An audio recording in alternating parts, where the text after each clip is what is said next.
Hello and welcome to a brand new episode of Beat the Experts, brought to you by Falcone Moon Ford. Alongside Mike Bires, I'm Andrew Chiappazzi. Hey Jay, we have 13 games involving local teams and some very big games and some interesting games. Let's break them down. Yeah, we begin this week with a rather significant game in the Big Seven. 5-0 Rochester taking on its first true test of the season when they traveled to Moon to play OLSH. This was a close one for about 3 quarters last year. Rochester scored 2 late touchdowns to pull away and beat OLSH 28-12 in Rochester. This year, OLSH has won 4 straight. The offense has finally clicked into gear. Tyler Bradley has been excellent at quarterback. Richard Banks has been kind of the breakout player for the Chargers, doing all kinds of different things on offense. But even though the Chargers are rolling right now, I think Rochester is going to win this game for one big reason, and that is the offensive line. OLSH's defense is not quite as good as its offense, and Rochester's experienced line with 2 great dynamic players in Malik Strozer and Caleb Collins is going to be the difference maker in this game. I think Rochester wins. It'll be a good one, but the Rams come out victorious. Yeah. AJ, it's a game of contrasting styles. Rochester is strictly running the football. I think they've thrown a total of 16 passes this year. If I'm not mistaken, Tyler Bradley at OLSH is averaging 20 passes per game. He throws the ball a lot. As you mentioned, Richard Banks is playing very well for the Chargers right now. I just like Rochester in this game. I think they want to get back to the Whippeal Championship game where they went to so many times over the years. Should be a good football game. They're playing at Moon, of course. I like Rochester in a very close game. Let's get to the rest of the schedule. Another big game for first place in the Class 5A, Allegheny 9, Upper St. Clair at West Allegheny. Who do you have in this one? Well, this is one of the marquee games in the Whippeal. Jim Render, Upper St. Clair, legendary coach. Bob Palco, legendary coach at West Allegheny. I like the Indians playing at home. Close football game, but West A will prevail. I've learned not to bet against Bob Palco until he proves me otherwise. Right. So, also in 5A, Moon at Chartiers Valley.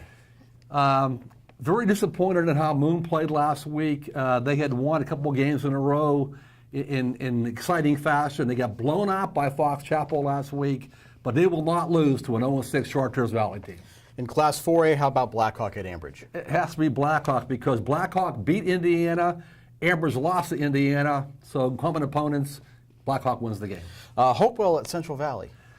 Central Valley might be the best 3-3 team in the entire Whippeal. Great game last week. They lost to Beaver 24-22. They're playing at Hopewell. Central Valley is a big favorite in this game, but Hopewell might eke out a victory. Why am I not surprised? Beaver at Elwood City. Again, Beaver had that great win last week when Will Conley kicked the field goal late in the game. Beaver's on a roll right now. They're on a mission. Missed the playoffs last year. Beaver in this football game. Speaking of being on a roll, Quaker Valley undefeated against Beaver Falls. Any chance for an upset there? No, sir. One of the excellent non-conference games this week, Clairton at Aliquippa. Who do you have? AJ, last year the Clairton Bears blew out the Quips. They mercied them 52-16 at Clairton. It might be the same this year, reversed though. Quips are going to roll in this game. You know what? I think Aliquippa is out on a mission, and even though Quaker Valley looms next week, there won't be any chance of them looking past Clairton this week. In Class 2A, New Brighton at Mohawk. New Brighton had a great win last week. Beat Beaver Falls for the Little Brown Jug. Mohawk's a very good football team. They're 3-2. I think Mohawk's favored in this game, but I'm going to pull for New Brighton to pull off a mild upset. They've come close a couple of times to getting their wins. Finally got it last week. A big one in the MAC, Neshannock at Riverside. Who do you have? Last year, Neshannock beat Riverside 20-13. Neshannock won the conference last year. This time, Riverside's a better team, no doubt. Riverside's defense is one of the best units that I've seen so far this year. Yep. Another big game in the MAC, Southside at Freedom. Who do you have? I like Freedom in this game, even though they will not have quarterback Zach Rosa.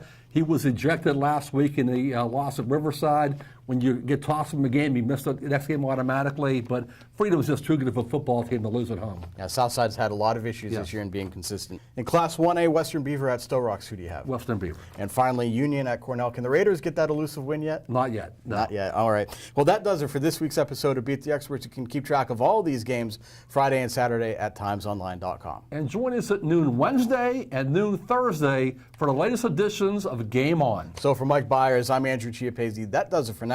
We'll see you soon.